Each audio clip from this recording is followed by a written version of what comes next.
ಆರನೇ ಪ್ರಶ್ನೆ ಈ ರೀತಿಯಾಗಿದೆ. ಸೋಡಿಯಂ ಮತ್ತು ಆಮ್ಲಜನಕದ ಎಲೆಕ್ಟ್ರಾನ್ ಚುಕ್ಕಿ ವಿನ್ಯಾಸ ರಚನೆಗಳನ್ನು ಬರೆಯಿರಿ. ಎರಡನೇದು ಎಲೆಕ್ಟ್ರಾನ್ಗಳ ವರ್ಗಾವಣೆಯಿಂದ Na2O ಆ್ಯಂಡ್ ಮ್ಯಾಗ್ನೀಸಿಯಂ ಆಕ್ಸೈಡ್ ರಚನೆಯಾಗುವುದನ್ನು ತೋರಿಸಿ. ಈ ಸಂಯುಕ್ತಗಳಲ್ಲಿ ಇರುವ ಅಯಾನುಗಳು ಯಾವುವು ಎಂತಕ್ಕಂಥದ್ದು ಪ್ರಶ್ನೆ ಇದೆ. ಮೊದಲನೇದಾಗಿ ಸೋಡಿಯಂ ಮತ್ತು ಆಮ್ಲಜನಕದ ಎಲೆಕ್ಟ್ರಾನಿಕ್ ಚುಕ್ಕಿ ವಿನ್ಯಾಸ ರಚನೆಯನ್ನು ನೋಡೋದಾದರೆ, ಸೋಡಿಯಂದು ಎಲೆಕ್ಟ್ರಾನಿಕ್ ಚುಕ್ಕಿ ವಿನ್ಯಾಸ ತಂದಾಗ ಸೋಡಿಯಂಗೆ ಏನಿರುತ್ತೆ, ಒಂದು ಬ್ಯಾಲೆನ್ಸ್ ಎಲೆಕ್ಟ್ರಾನ್ ಇರೋದ್ರಿಂದ ಅದನ್ನು ನಾವು ಎನೆ ಅಂತ ಹೇಳಿ ಬರೆದು ಅದರ ಮುಂದೆ ಒಂದು ಚುಕ್ಕಿಯನ್ನು ಅಥವಾ ಒಂದು ಡಾಟನ್ನು ಇಟ್ಟಾಗ ಇದು ಸೋಡಿಯಂ ಒಂದು ಚುಕ್ಕಿ ವಿನ್ಯಾಸ ಆಗುತ್ತೆ. ಆಮ್ಲಜನಕದು ನೋಡಿದಾಗ ಆಮ್ಲಜನಕದ ಚುಕ್ಕಿ ವಿನ್ಯಾಸ ರಚನೆ ಯಾವ ರೀತಿಯಾಗಿರುತ್ತೆ ಅಂದರೆ ಈ ರೀತಿಯಾಗಿರುತ್ತೆ. ಓಕೆನೇ. ಈ O2 ಈಗ ಆಕ್ಸಿಜನ್ ಅಂತಕ್ಕಂಥದ್ದು ಈ ಒಂದು ಭೂಮಂಡಲದಲ್ಲಿ ದ್ವಿಪರಮಾಣುವಾಗಿ ಸಿಗುತ್ತೆ. ಅಂದರೆ O2 ಈ ಒಂದು ಆಕ್ಸಿಜನ್ದ 2 ಪರಮಾಣುವಿನೊಂದಿಗೆ ಸಿಗುವಂಥದ್ದು. ಹಾಗಾಗಿ ಎಲೆಕ್ಟ್ರಾನಿಕ್ ವಿನ್ಯಾಸದಲ್ಲಿ ಈ 2 ಆಕ್ಸಿಜನ್ ಮಾಲಿಕ್ಯೂಲ್ಸ್ಗಳು ಈ ರೀತಿಯಾಗಿ ಬಾಂಡಿಂಗನ್ನು ಮಾಡಿಕೊಂಡು ಇವು ನಿಸರ್ಗದಲ್ಲಿ O2 ಮತ್ತು ಇನ್ನೊಂದು Na2 ನೈಟ್ರೋಜನ್ ಕೂಡ N2 ಈ ರೀತಿಯಾಗಿ 2 ದ್ವಿಪರಮಾಣು ಅಂತ ಹೇಳಿ ಕರೀತಾರೆ. ಈ ರೀತಿಯಾಗಿ 2 ಪರಮಾಣುಗಳು ಜೊತೆಯಲ್ಲಿ ಕೂಡಿ ನಿಸರ್ಗದಲ್ಲಿ ಸಿಗುವಂತಹ ಒಂದು ಧಾತುಗಳಿಗೆ ದ್ವಿಪರಮಾಣು ಅಂಥೇಳಿ ಕರೀತಾರೆ. ಈ ರೀತಿಯಾಗಿ ಆಕ್ಸಿಜನ್ ಚುಕ್ಕಿ ವಿನ್ಯಾಸವನ್ನು ಬರೀಬೇಕು. ನೆಕ್ಸ್ಟ್ ಮ್ಯಾಗ್ನೀಸಿಯಂ ಆಕ್ಸೈಡ್ನ ರಚನೆ. ಮ್ಯಾಗ್ನೀಸಿಯಮ್ಗೆ ಏನಿರುತ್ತೆ ಅಂದರೆ 2 ವೇಲೆನ್ಸಿ ಎಲೆಕ್ಟ್ರಾನ್ಗಳಿರುತ್ತೆ. ಆಕ್ಸಿಜನ್ಗೆ ಏನಿರುತ್ತೆ ಅಂದರೆ ಅಲ್ಲೂ ಕೂಡ 2 ವೇಲೆನ್ಸಿ ಎಲೆಕ್ಟ್ರಾನ್ ಇರುತ್ತೆ. ಯಾಕೆ 2 ಎಲೆಕ್ಟ್ರಾನ್ ವೇಲೆನ್ಸಿ ಇರುತ್ತೆ ಅಂದರೆ ಭೂಮಂಡಲದಲ್ಲಿ ಆಕ್ಸಿಜನ್ ಅನ್ನುವಂಥದ್ದು ದ್ವಿಪರಮಾಣುವಾಗಿ ಸಿಗುತ್ತೆ. ಹಾಗಾಗಿ ಈ ಆಕ್ಸಿಜನಲ್ಲಿ ಒಂದು ಓಗೆ ಒಂದು ಡಾಟ್ ಇರುತ್ತೆ, ಇನ್ನೊಂದು ಓಗೆ ಇನ್ನೊಂದು ಡಾಟ್ ಇರುತ್ತೆ. ಹಾಗಾಗಿ ಈ ಆಕ್ಸಿಜನಲ್ಲಿ 2 ವೇಲೆನ್ಸಿ ಎಲೆಕ್ಟ್ರಾನ್ ಇರುತ್ತೆ. ಅದೇ ರೀತಿಯಾಗಿ ಮ್ಯಾಗ್ನೀಸಿಯಂನಲ್ಲೂ ಕೂಡ ಏನಾಗಿರುತ್ತೆ ಅಂದರೆ 2 ಫ್ರೀ ಎಲೆಕ್ಟ್ರಾನ್ಸ್ಗಳಿರ್ತವೆ. 2 ಫ್ರೀ ಎಲೆಕ್ಟ್ರಾನ್ಸ್ಗಳು ಆಕ್ಸಿಜನ್ನೊಂದಿಗೆ ಬಾಂಡಿಂಗ್ ಆಗಿ ಇಲ್ಲಿ ಮ್ಯಾಗ್ನೀಸಿಯಂ ಆಕ್ಸೈಡ್ ಫಾರ್ಮೇಷನ್ ಆಗುವಂಥದ್ದು.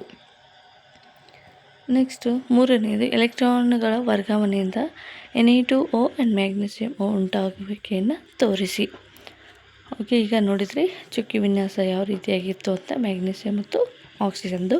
ಸೊ ಮ್ಯಾಗ್ನೀಸಿಯಂ ಆಕ್ಸಿಜನ್ನೊಂದಿಗೆ ಪ್ರತಿಕ್ರಿಯಿಸಿದಾಗ ಮ್ಯಾಗ್ನೀಸಿಯಂ ಪರಮಾಣು ತನ್ನ 2 ಹೊರಗಿನ ಎಲೆಕ್ಟ್ರಾನ್ ಯಾವಪ್ಪ ಅಂದರೆ ವ್ಯಾಲೆನ್ಸಿ ಎಲೆಕ್ಟ್ರಾನ್ಗಳಿಗೆ ಹೊರಗಿನ ಎಲೆಕ್ಟ್ರಾನ್ ಅಂತ ಕರಿತೀವಿ. ಸೊ ಆಮ್ಲಜನಕದ ಪರಮಾಣುವಿಗೆ ಏನು ಮಾಡುತ್ತೆ ಅಂದರೆ ವರ್ಗಾವಣೆಯನ್ನು ಮಾಡುತ್ತೆ.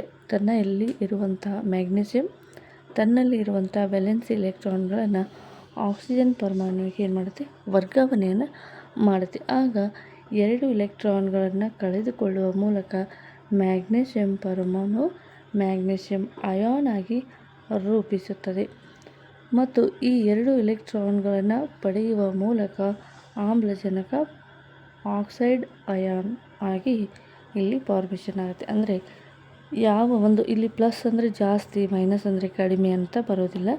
ಪ್ಲಸ್ ಅಂದರೆ ಏನು, ತನ್ನಲ್ಲಿರುವಂಥ ಎಲೆಕ್ಟ್ರಾನ್ಗಳನ್ನು ಕಳೆದುಕೊಂಡಾಗ, ಮೈನಸ್ ಆದಾಗ ಅಂದರೆ ತನ್ನಲ್ಲಿರುವಂಥ 2 ಎಲೆಕ್ಟ್ರಾನ್ಗಳನ್ನು ಕಳೆದಾಗ ಏನಾಗುತ್ತೆ, ಪ್ಲಸ್ ಆಗುತ್ತೆ. ಅದೇ ರೀತಿಯಾಗಿ ಯಾವ ಒಂದು ಧಾತು ಎಲೆಕ್ಟ್ರಾನ್ಗಳನ್ನು ಪಡೆದುಕೊಂಡಿರುತ್ತೆ ಆವಾಗ ಅದು ಮೈನಸ್ ಆಗಿ ರೂಪುಗೊಳ್ಳುತ್ತೆ. ಈ ರೀತಿಯಾಗಿ ಎಲೆಕ್ಟ್ರಾನ್ಗಳ ವರ್ಗಾವಣೆಯಿಂದ Na2 ಮತ್ತು ಮ್ಯಾಗ್ನೀಸಿಯಂ ಆಕ್ಸೈಡ್ ಉಂಟಾಗುವಂಥದ್ದು. ನೆಕ್ಸ್ಟ್ ಈಗ ಅಂದರೆ Na2 ಅಂತಂದರೆ ಸೋಡಿಯಂ ಆಕ್ಸೈಡು ಮತ್ತು ಮ್ಯಾಗ್ನೀಸಿಯಂ ಆಕ್ಸೈಡನ್ನು ನೋಡಿದ್ರಿ. ಹಾಗಾದರೆ ಮ್ಯಾಗ್ನೀಸಿಯಂ ಆಕ್ಸೈಡ್ನಲ್ಲಿ ಯಾವ ರೀತಿಯಾಗಿ ಎಲೆಕ್ಟ್ರಾನ್ಗಳು ವರ್ಗಾವಣೆ ಆಗುತ್ತೆ ಎಂಬುದನ್ನು ನೋಡಿದ್ರಿ. ಈಗ ಸೋಡಿಯಂ ಆಕ್ಸೈಡ್ನ ರಚನೆಯನ್ನು ನೋಡೋದಾದರೆ 2 ಸೋಡಿಯಂ ಪರಮಾಣು ಅಂದರೆ ಸೋಡಿಯಂ ಕೂಡ ಈ ಒಂದು ವಾತಾವರಣದಲ್ಲಿ Na2 ರೂಪದಲ್ಲಿ ಸಿಗುವಂಥದ್ದು. ಓಕೆ, ಇದಕ್ಕೂ ಕೂಡ ದ್ವಿಪರಮಾಣು ಅಂತ ಕೂಡ ಕರಿಬೋದು. 2 ಸೋಡಿಯಂ ಪರಮಾಣುಗಳು ತಮ್ಮ ಹೊರಗಿನ 2 ಎಲೆಕ್ಟ್ರಾನ್ಗಳನ್ನು ಆಮ್ಲಜನಕಕ್ಕೆ ಪರಮಾಣುವಿಗೆ ವರ್ಗಾಯಿಸುತ್ತದೆ. ಈ 2 ಎಲೆಕ್ಟ್ರಾನ್ಗಳನ್ನು ಕಳೆದುಕೊಳ್ಳುವ ಮೂಲಕ 2 ಸೋಡಿಯಂ ಪರಮಾಣುಗಳು ಸೋಡಿಯಂ ಅಯಾನ್ Na+ ಆಗುತ್ತೆ ಎಂದು 2 ಎಲೆಕ್ಟ್ರಾನ್ಗಳನ್ನು ಪಡೆದುಕೊಳ್ಳುವ ಮೂಲಕ ಆಮ್ಲಜನಕ ಪರಮಾಣು ಏನಾಗುತ್ತೆ Na2 ಮೈನಸ್ ಆಗಿ ರೂಪುಗೊಳ್ಳುತ್ತೆ. ಇದರಿಂದ ಏನಾಗುತ್ತೆ ಸೋಡಿಯಂ ಆಕ್ಸೈಡ್ ಫಾರ್ಮೇಷನ್ ಆಗುವಂಥದ್ದು. ಈಗ ಸೋಡಿಯಂ ಆಕ್ಸೈಡ್ ಸಂಯುಕ್ತ Na2O ಇರುವಂಥ ಅಯಾನುಗಳು ಸೋಡಿಯಂ Na+O2 ಮೈನಸ್ ಅಯಾನುಗಳಾಗಿ ಫಾರ್ಮೇಷನ್ ಆಗುತ್ತೆ. ಅಂದರೆ ಸೋಡಿಯಂ ಆಕ್ಸೈಡ್ ಮತ್ತು ಮ್ಯಾಗ್ನೀಸಿಯಂ ಆಕ್ಸೈಡ್ನಲ್ಲಿ ಫಾರ್ಮೇಷನ್ ಆಗುವಂಥ ಅಯಾನುಗಳನ್ನು ಹೆಸರಿಸಿ ಅನ್ನುವಂಥದ್ದು ಪ್ರಶ್ನೆಯಾಗಿತ್ತು. ಈಗ ಮ್ಯಾಗ್ನೀಸಿಯಂ ಆಕ್ಸೈಡ್ ಸಂಯುಕ್ತದಲ್ಲಿ MgO ಮ್ಯಾಗ್ನೀಸಿಯಂ ಆಕ್ಸೈಡ್ ಇದರಲ್ಲಿರುವಂಥ ಅಯಾನ್ ಏನಪ್ಪ ಅಂದರೆ Mg2+, ಆ್ಯನಯನ್ಗಳು O2 ಮೈನಸ್ ಆಗಿರುತ್ತೆ. ನೆಕ್ಸ್ಟ್ ಪ್ರಶ್ನೆಯನ್ನು ನೋಡೋಣ. 7ನೇ ಪ್ರಶ್ನೆ, ಅಯಾನಿಕ್ ಸಂಯುಕ್ತಗಳು ಹೆಚ್ಚಿನ ಕರಗುವ ಬಿಂದುಗಳನ್ನು ಹೊಂದಿರುತ್ತದೆ ಏಕೆ ಎನ್ನುವಂಥದ್ದು ಪ್ರಶ್ನೆ ಇದೆ. ಇದು ತುಂಬಾ ಇಂಪಾರ್ಟೆಂಟ್ ಆಗಿರುವಂತಹ ಪ್ರಶ್ನೆ. ಅಯಾನಿಕ್ ಸಂಯುಕ್ತಗಳು ಹೆಚ್ಚಿನ ಕರಗುವ ಬಿಂದುಗಳನ್ನು ಹೊಂದಿರುತ್ತೆ ಏಕೆ? ಸೊ ಅಯಾನಿಕ್ ಸಂಯುಕ್ತಗಳು ಯಾಕಪ್ಪ ಹೆಚ್ಚಿನ ಕರಗುವ ಬಿಂದುವನ್ನು ಹೊಂದಿರುತ್ತೆ ಅಂತ ನೋಡೋದಾದರೆ, ಇಲ್ಲಿ ಈ ಸಂಯುಕ್ತಗಳಲ್ಲಿ ಏನಾಗಿರುತ್ತೆ ಅಂದರೆ ಕೆಮಿಕಲ್ ಬಾಂಡಿಂಗ್ ತುಂಬಾ ಸ್ಟ್ರಾಂಗ್ ಆಗಿರುತ್ತೆ. ಈ ಒಂದು ಸ್ಟ್ರಾಂಗ್ ಆಗಿರುವಂಥ ಬಂಧವನ್ನು ಒಡಿಬೇಕಾದ್ರೆ ಅತಿ ಹೆಚ್ಚಿನ ಪ್ರಮಾಣದ ಶಾಖದ ಅವಶ್ಯಕತೆ ಇರುತ್ತೆ. ಹಾಗಾಗಿ ಇಲ್ಲಿ ಏನಾಗುತ್ತೆ ಅಂದರೆ ಹೆಚ್ಚಿನ ಕರಗುವ ಬಿಂದು ಮತ್ತು ಹೆಚ್ಚಿನ ಕುದಿಯುವ ಬಿಂದುವನ್ನು ಅಯಾನಿಕ್ ಸಂಯುಕ್ತಗಳು ಹೊಂದಿರ್ತವೆ. ಸೊ ಇದರ ಎಕ್ಸಾಕ್ಟ್ ಆಗಿರುವಂಥ ರೀಸನನ್ನು ನೋಡ್ತಾ ಹೋದಾಗ ಅಯಾನಿಕ್ ಸಂಯುಕ್ತಗಳು ಧನಾತ್ಮಕ ಮತ್ತು ಋಣಾತ್ಮಕ ಚಾರ್ಜ್ಗಳನ್ನು ಹೊಂದಿರುತ್ತೆ. ಅಂದರೆ ಕ್ಯಾಟಯಾನ್ ಮತ್ತು ಆ್ಯನಯಾನ್ ಎಂಬಂಥ ಚಾರ್ಜಸ್ಗಳನ್ನು ಇವು ಹೊಂದಿರುತ್ತೆ. ಆದ್ದರಿಂದ ಇವುಗಳ ನಡುವೆ ಬಲವಾದ ಆಕರ್ಷಣೆಯ ಬಲವಿರುತ್ತದೆ. ಅಂದರೆ ಕ್ಯಾಟಯಾನ್ ಮತ್ತು ಆ್ಯನಯಾನ್ ನಡುವೆ ಒಂದು ಬಾಂಡಿಂಗ್ ಏರ್ಪಡುತ್ತೆ. ಇದರಿಂದ ಆಕರ್ಷಣೆಗೆ ಒಳಪಟ್ಟು ಆ್ಯನಯಾನ್ ಕ್ಯಾಟಯಾನ್ ಎರಡೂ ಕೂಡಿ ಏನಾಗಿರುತ್ತೆ ಒಂದು ಅಯಾನಿಕ್ ಸಂಯುಕ್ತ ಆಗಿರುತ್ತೆ. ಇದರಿಂದ ಈ ಒಂದು ಆಕರ್ಷಣೆಯ ಬಲವನ್ನು ಮುರಿಯಲು ಬಹಳಷ್ಟು ಶಾಖದ ವ್ಯಯವಾಗಿ ಮಾಡುತ್ತದೆ. ಆದ್ದರಿಂದ ಅಯಾನಿಕ್ ಸಂಯುಕ್ತಗಳು ಹೆಚ್ಚಿನ ಕರಗುವ ಬಿಂದುವನ್ನು ಹೊಂದಿರುತ್ತೆ ಅಂಥೇಳಿ ನಾವಿಲ್ಲಿ ರೀಸನನ್ನು ಕೊಡ್ಬೋದು. ನೆಕ್ಸ್ಟ್ 7ನೇ ಪ್ರಶ್ನೆ, ಇಲ್ಲಿ ನಂಬರನ್ನು ಬರೆದಿಲ್ಲ, ನೀವು ಸಂಖ್ಯೆ ವೈಸ್ ನೋಡ್ತಾ ಹೋಗ್ಬೋದು. ಈ ಕೆಳಗಿನ ಪದಗಳನ್ನು ವ್ಯಾಖ್ಯಾನಿಸಿ ಎನ್ನುವಂಥದ್ದು ಪ್ರಶ್ನೆ ಇದೆ. ಸೊ GPST ಎಕ್ಸಾಮಿನೇಷನಲ್ಲಿ 2 ವ್ಯಾಖ್ಯೆಗಳನ್ನು ಉತ್ತರಿಸಿ ಅಂತ 2 ಅಂಕದ ಪ್ರಶ್ನೆಗಳನ್ನು ಕೇಳ್ಬೋದು. ಈ ರೀತಿಯಾಗಿ ಪ್ರಶ್ನೆಗಳು GPST ಎಕ್ಸಾಮಿನೇಷನಲ್ಲಿ ಡಿಸ್ಕ್ರಿಪ್ಟಿವ್ ಟೈಪ್ ಆಗಿ ಬರ್ಬೋದು. ಮತ್ತು ಈ ಒಂದು ಖನಿಜ ಅದಿರು ಮಡ್ಡು ಇದು ಎನ್ನುವಂಥದ್ದು ಏನಾಗುತ್ತೆ ಅಂದರೆ ನಮಗೆ ಓದುವಂಥ ಟೈಮ್ನಲ್ಲಿ ಸಾಮಾನ್ಯವಾಗಿ ಕನ್ಫ್ಯೂಷನ್ ಆಗುವಂಥ ಸಾಧ್ಯತೆ ಇರುತ್ತೆ. ಹಾಗಾಗಿ ನಾವು ಇದನ್ನು ಏನು ಮಾಡಬೇಕಪ್ಪ ಅಂದರೆ ಸರಿಯಾಗಿ ಪದಗಳ ಅರ್ಥವನ್ನು ತಿಳ್ಕೊಬೇಕಾಗಿರೋದು ತುಂಬಾ ಇಂಪಾರ್ಟೆಂಟ್. ಸೊ ಪದಗಳ ಅರ್ಥ ಗೊತ್ತಾದರೆ ನಮಗೆ ಮುಂದೆ ಬರುವಂಥ ಒಂದು ಕ್ಲಿಷ್ಟತೆ ಏನಾಗುತ್ತೆ ಕಡಿಮೆ ಆಗ್ತಾ ಹೋಗುತ್ತೆ. ಹಾಗಾಗಿ ಈ ಕೆಳಗಿನ ಪದಗಳ ವ್ಯಾಖ್ಯಾನಿಸಿ ಅನ್ನುವಂಥದ್ದು ಪ್ರಶ್ನೆ ಇದೆ. ಸೊ ಏನು ಡೆಫಿನೇಷನ್ ಇದ್ದಾವೆ ಅಂದರೆ ಖನಿಜ ಎಂದರೇನು, ಅದಿರು ಎಂದರೇನು, ಮಡ್ಡಿ ಎಂದರೇನು. ಸೊ ಖನಿಜ ಎಂದರೇನು ಅಂತ ನೋಡೋದಾದರೆ, ಖನಿಜಗಳು ಭೂಮಿಯ ಹೊರಪದರದಲ್ಲಿ ನೈಸರ್ಗಿಕವಾಗಿ ಕಂಡುಬರುವ ಸಂಯುಕ್ತಗಳಾಗಿವೆ. ಇದನ್ನು ಧಾತುಗಳು ಎಂದು ಕೂಡ ಕರಿತೀವಿ ಅಥವಾ ಖನಿಜ ಕೂಡ ಅಂತ ಹೇಳಿ ಕರಿತೀವಿ. ಉದಾಹರಣೆಗೆ ಅಮಲ್ಗಮ್ ಆಗಿರ್ಬೋದು ಅಥವಾ ಇನ್ನಿತರ ಖನಿಜಗಳ ಭೂಮಿಯ ಒಂದು ಪದರದಲ್ಲಿ ಸಿಗುವಂಥ ಸಾಮಾನ್ಯವಾಗಿ ಇರುವಂಥ ಸಂಯುಕ್ತಗಳಿಗೆ ನಾವು ಖನಿಜ ಅಂಥೇಳಿ ಕರಿತೀವಿ. ಹಾಗಾದರೆ ಅದಿರು ಎಂದರೇನು? ಅದಿರು ಲೋಹವನ್ನು ಹೊರತೆಗೆದಾಗ ಖನಿಜಗಳಾಗ್ತವೆ. ಅದಿರು ಏನಾಗಿರುತ್ತೆ ಅಂದರೆ ಇನ್ನೊಂದು ಮುಖ್ಯವಾಗಿರುವಂಥ ಡೆಫಿನೇಷನ್ ಏನಪ್ಪ ಅಂದರೆ ನೀವು ಈ ರೀತಿಯಾಗಿ ಕೂಡ ಬರಿಬೋದು. ಅಥವಾ ಖನಿಜಗಳು ಭೂತಗಡಿಯಲ್ಲಿ ಸಿಗುವಂತಹ ಖನಿಜಗಳನ್ನು ನಾವು ಭೂಮಿಯ ಮೇಲೆ ಲಾಭದಾಯಕವಾಗಿ ನಿರ್ದಿಷ್ಟ ಸ್ಥಳದಲ್ಲಿ ನಿರ್ದಿಷ್ಟ ಲೋಹವನ್ನು ಲಾಭದಾಯಕವಾಗಿ ಪಡೆಯುವಂಥ ಒಂದು ಲೋಹಕ್ಕೆ ಅದಿರು ಅಂಥೇಳಿ ಕರಿಬೋದು. ಸೊ ಇವಾಗ ಉದಾಹರಣೆಗೆ ಬಾಕ್ಸೈಟ್ ಎಂತಕ್ಕಂಥದ್ದು ಒಂದು ಅದಿರು, ಓಕೆನಾ. ಬಾಕ್ಸೈಟ್ ಎಂತಕ್ಕಂಥದ್ದು ಇದು ಅದಿರಾಗಿದೆ. ಅದೇ ರೀತಿಯಾಗಿ ತಾಮ್ರದ ಪೈರೈಟ್ ಇದು ಕೂಡ ಒಂದು ಅದಿರು, ಇದು ತಾಮ್ರದ ಏನಾಗ್ತಾಯಿದೆ ಅದಿರಾಗಿದೆ. ಎಲ್ಲ ಖನಿಜಗಳನ್ನು ಅದಿರುಗಳಂತ ಹೇಳಿ ಕರಿತೀವಿ. ಆದರೆ ಎಲ್ಲ ಅದಿರುಗಳು ಸಹ ಖನಿಜಗಳಾಗಿರ್ತವೆ.